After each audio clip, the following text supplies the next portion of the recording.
Rezerv olmayan qonaq gəlib, qonağa otağı verdim. Nə etməliyəm indi? Qonağa otağı verəndən sonra keçirəm in-house-a. Burada ekli vururam.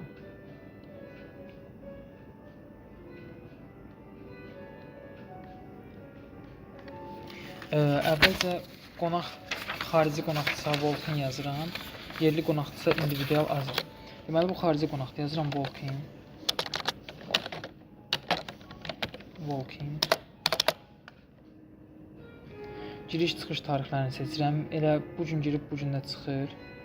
Yox, 27-si girib, yəni 28-də çıxır. Sonra otaq sayı 1-dir.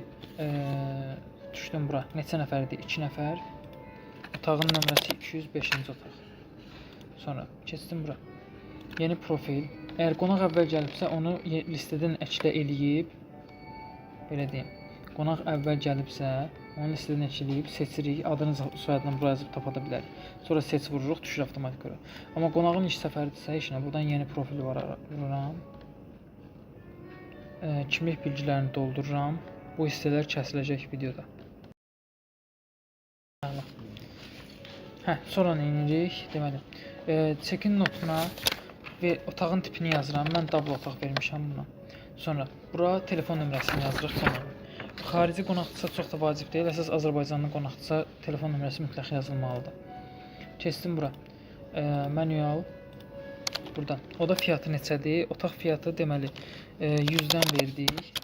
Bura həmişə 1 yazılır. Sonra keçdim bura. Bura manualdır. Burada guest olmalıdır. Agency-dən guest-ə çevirirəm bunu. Bunu da ki agency-dən manuala çevirirəm. Fiyatlandır vururam. 100 manat. Xarici qonaqda da, yəni walk-in-də də, individual AZ-də də eyni formada olur. Sonra bunu qayd elə deyirəm. Bir dənə buradan baxa bilərim. Məsələn, check-in tarixini ayın 27-si vursam, çünki sistem hələ bağlamıyor. 27-si vursam, 205-ci otaq düşdü bura. Görsənir. Foliosuna girirəm. Folioda qonaqlamaya işləyirəm. Otaq ödənişini. F9 təhsilat. 100 manat ödədi də bu mənə. 100. Cash 100 manat ödəyibdir. Yox. Cash 100 manat ödədi. Vəsiyo.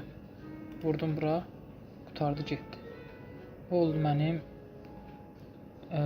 walk-in ya da individual AZ qonağımı sistemə işləmək. Ödənişlə bir yerdə.